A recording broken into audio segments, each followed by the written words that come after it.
Hello बच्चों, welcome back my YouTube channel. बच्चों, जो आज आपकी 9th क्लास की बुक है कृतिका भाग 1, उसका जो पार्ट है 3 रीढ़ की हड्डी, तो आज हम उसके जो प्रश्न उत्तर हैं उन्हें करेंगे। तो आइए शुरू करते हैं। जो पहला प्रश्न है इसका उसे देखते हैं। पहला प्रश्न है, राम स्वरूप और गोपाल प्रसाद बात बात पर एक हमारा ज़माना था कहकर अपने समय की तुलना वर्तमान समय से करते हैं। इस प्रकार की तुलना करना कहाँ तक तर्क संगत है? तो इसका उत्तर है, राम स्वरूप और गोपाल प्रसाद बात बात पर अपने समय की तुलना वर्तमान समय से करते हैं। पहला पॉइंट, वास्तव में यह मानव स्वभाव है कि यह वर्तमान से असंतुष्ट है और अतीत की याद उसे सुखद लगती है, परंतु इस प्रकार की तुलना करना तर्क संगत नहीं है, क्योंकि समय के अनुसार व्यक्ति एवं समाज में परिवर्तन होता रहता है। पॉइंट 2, व्यक्ति का जीवन स्तर, विचार, आदर्श आदि सभी चीज़ें सामाजिक परिस्थितियों के अनुसार बदलती रहती हैं। अर्थात जिस तरीके से समाज में बदलाव होते रहते हैं टाइम टाइम से, उसी हिसाब से जो होती हैं परिस्थितियाँ, वो हमारे जीवन का जो स्तर है और विचार जो होते हैं वो बदलते रहते हैं। अतः अतीत से वर्तमान की तुलना करना उचित नहीं है। उसके बाद है आपका प्रश्न 2, रामस्वरूप का अपनी बेटी को उच्च शिक्षा दिलवाना और विवाह के लिए छिपाना, यह विरोधाभास उनकी किस विशेषता को उजागर करता है? उत्तर है, रामस्वरूप आधुनिक विचारों वाले व्यक्ति हैं। वे स्त्री शिक्षा के पक्षधर हैं। इस कारण वे अपनी बेटी उमा को बीए तक पढ़ाते हैं, परंतु जब वे उसके विवाह के लिए वर ढूंढते हैं तो लड़की की उच्च शिक्षा ही बाधा बन जाती है। कहने का तात्पर्य यह है कि जब लड़कियां ज़्यादा पढ़ लिख जाती हैं तो जो माँ बाप हैं वो ये सोचते हैं कि हमें अपनी लड़की के लिए जो वर चाहिए, मतलब जो लड़का चाहिए, कहीं ऐसा ना हो ये सोचकर मना कर दें कि ये लड़की तो ज़्यादा पढ़ी लिखी है और ये घर में नहीं निभा पाएगी। तो यहाँ पर ये जो राम स्वरूप है, ये दर्शाना चाहते हैं। तो इसका पहला पॉइंट है, लड़का शंकर और पिता गोपाल प्रसाद अधिक पढ़ी लिखी लड़की को पसंद नहीं करते। इस कारण रामस्वरूप अपनी बेटी की उच्च शिक्षा को छिपा लेते हैं। दूसरा पॉइंट, रामस्वरूप के व्यवहार का यह विरोधाभास उनकी इस विवशता को उजागर करता है कि प्रगतिशील विचारों वाला होने के बावजूद लड़की का पिता होने के कारण उन्हें रूढ़िग्रस्त लोगों के सामने झुकना पड़ता है। नेक्स्ट पॉइंट, इससे समाज में नारी की दयनीय स्थिति का पता चलता है। कहने से तात्पर्य है कि नारी की जो दशा है वो कितनी, मतलब अभी भी हम ये सोचें कि नारी बहुत अच्छे स्तर पर पहुंच गई है, तो ऐसा नहीं मान सकते इस पाठ के अनुसार। तो अगला प्रश्न है, अपनी बेटी का रिश्ता तय करने के लिए रामस्वरूप उमा से जिस प्रकार के व्यवहार की अपेक्षा कर रहे हैं वह उचित क्यों नहीं है? इसका उत्तर है बच्चों, रामस्वरूप चाहते हैं कि उनकी बेटी उमा लड़के वालों के सामने सज धज कर आए। वह अपने बीए पास होने की बात को छिपाए रखे और लड़के वाले की इच्छा अनुसार अपने गुणों का प्रदर्शित करे। यानी बच्चों ये है बात कि जब जो लड़की है यानी उमा है, जब लड़के वालों के सामने आए तो एक, जैसे कि हर लड़के वाले चाहते हैं कि उनकी जो बहू है आज्ञाकारी हो, शर्मीली हो, घर के सारे कामों को अच्छे से करे, उसमें तहजीब हो, तो वो उमा से भी यही चाहते हैं कि उमा इस तरीके से उनके सामने जाए। तो इसका अगला पॉइंट है, उमा से इस प्रकार के व्यवहार की अपेक्षा करना उचित नहीं है, क्योंकि वास्तव में स्त्री का भी समाज में वही स्थान होना चाहिए जैसा पुरुष का है। वह कोई भेड़ बकरी नहीं कि लोग अपनी इच्छा अनुसार देखभाल कर खरीद सकें। नेक्स्ट, विवाह में उसको भी पसंद नापसंद का अधिकार मिलना चाहिए। किसे? स्त्री को। नेक्स्ट पॉइंट है, उसके गुणों के आधार पर उसे भी उचित सम्मान मिलना चाहिए। अगला question, fourth question, Gopal Prasad विवाह को बिजनेस मानते हैं और रामस्वरूप अपनी बेटी की उच्च शिक्षा छिपाते हैं। क्या आप मानते हैं कि दोनों ही समान रूप से अपराधी हैं? अपने विचार लिखें। तो इसका उत्तर है बच्चों गोपाल प्रसाद विवाह को बिजनेस मानते हैं। जिस प्रकार व्यक्ति लाभ हानि का विचार कर व्यापार करता है, उसी प्रकार वे भी अपने लड़के की शादी किसी अच्छी हैसियत वाले व्यक्ति की कम पढ़ी लिखी लड़की से करना चाहते हैं। इसके पीछे उनकी यह सोच कि लड़की बिना किसी नाज नखरे के उनके घरेलू कामों में लगी रहे। इस प्रकार वे नारी की गरिमा को सम्मान नहीं देना चाहते, अतः वह अपराधी हैं। रामस्वरूप द्वारा अपनी बेटी की उच्च शिक्षा को छिपाने का कारण यह है कि अधिक पढ़ी लिखी होने के कारण उसकी शादी में कठिनाई आ रही है। पुरुष प्रधान समाज नारी की गरिमापूर्ण स्थिति का स्वीकार नहीं कर पा रहा है, अतः रामस्वरूप विवश होकर ऐसा कदम उठाते हैं। इस कारण गोपाल प्रसाद की तुलना में उनका अपराध हल्का है। किसका? लड़की के पिता का। अगला क्वेश्चन है बच्चों 5, आपके लाडले बेटे की रीढ़ की हड्डी है या नहीं?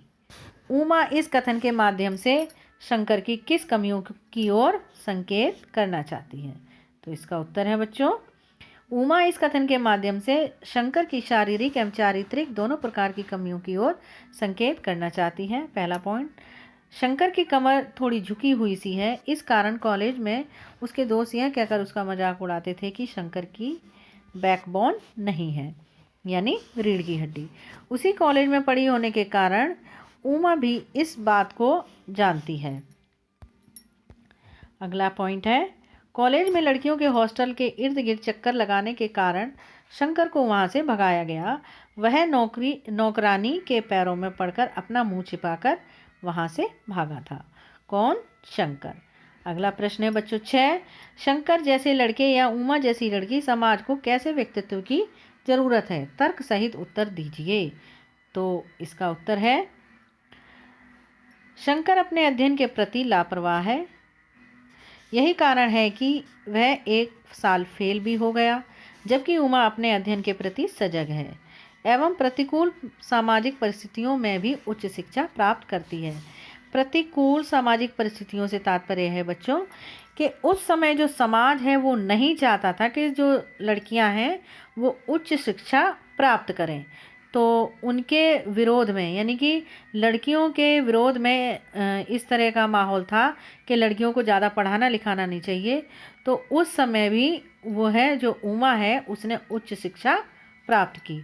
उसके बाद अगला पॉइंट है बच्चों, शंकर एक दुष्चरित्र युवक है। वह लड़कियों के हॉस्टल का चक्कर लगाते समय भगाया गया और उसे नौकरानी से काफ़ी माफ़ी मांगनी पड़ी।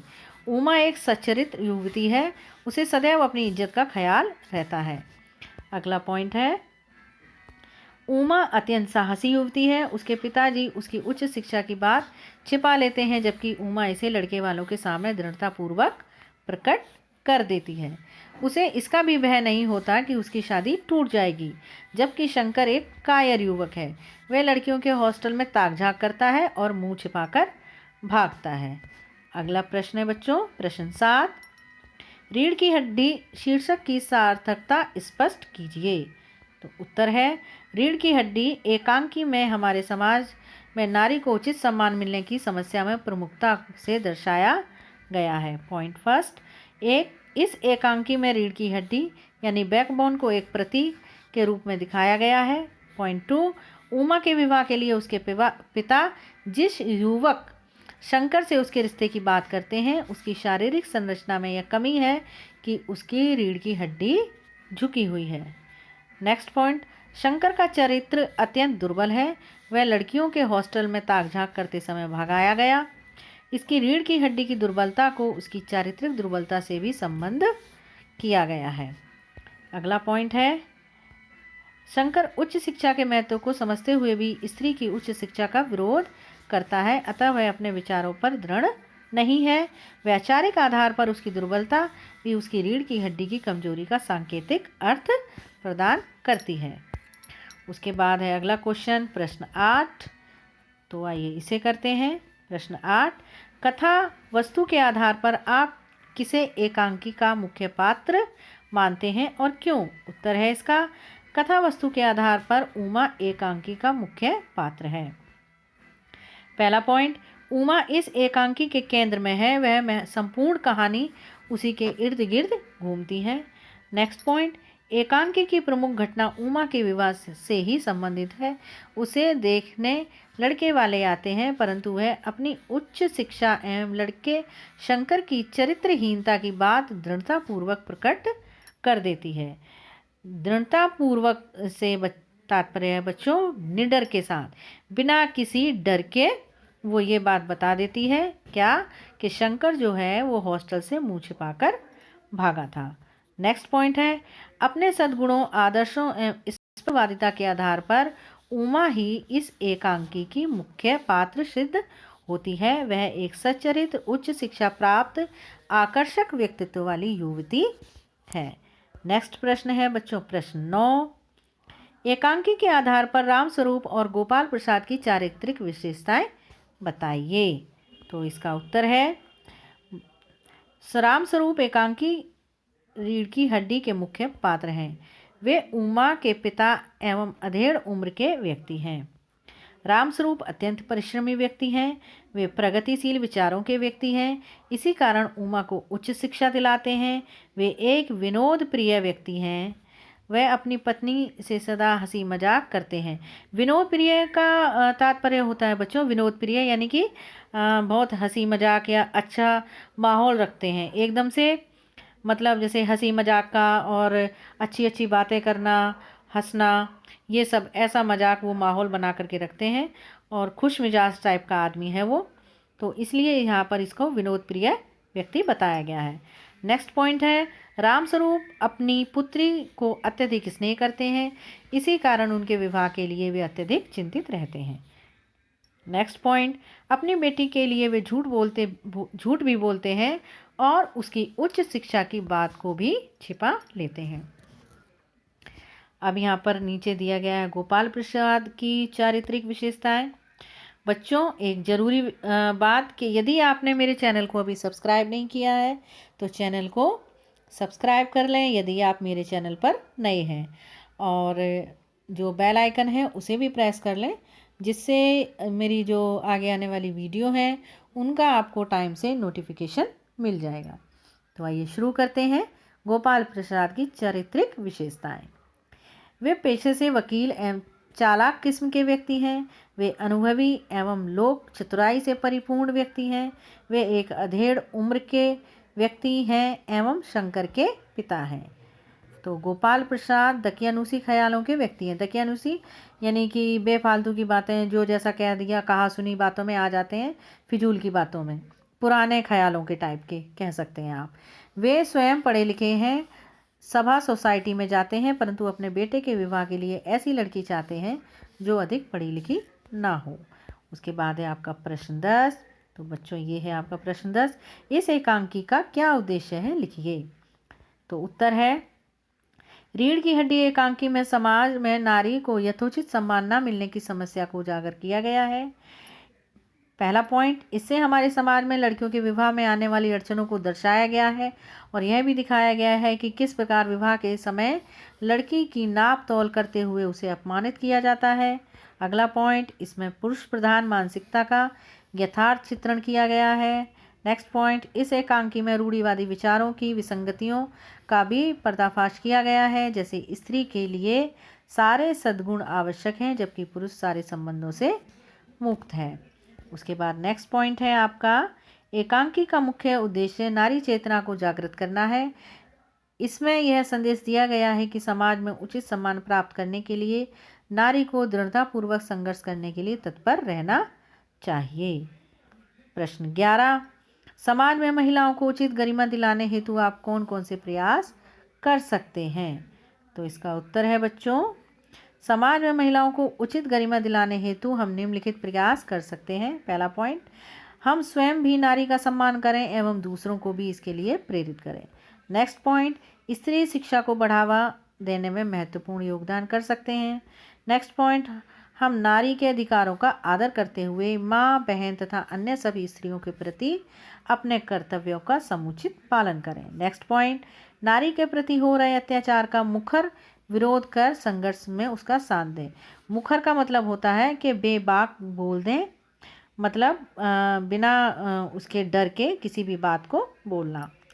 अगला पॉइंट है समाज की पुरुष प्रधान सोच को बदलने हेतु प्रयास कर सकते हैं। नेक्स्ट पॉइंट, दहेज एवं नारी शोषण का विरोध कर उन्हें उचित गरिमा दिला सकते हैं। नारी शोषण से तात्पर्य है मतलब नारी के अधिकारों को कम करना या उनका जो उनके अधिकार हैं उनसे छीनना, इस तरीके को कहते हैं नारी शोषण। तो बच्चों ये थे आपके रीढ़ की हड्डी के प्रश्न उत्तर। आशा करती हूँ आपको अच्छे से समझ में आए होंगे।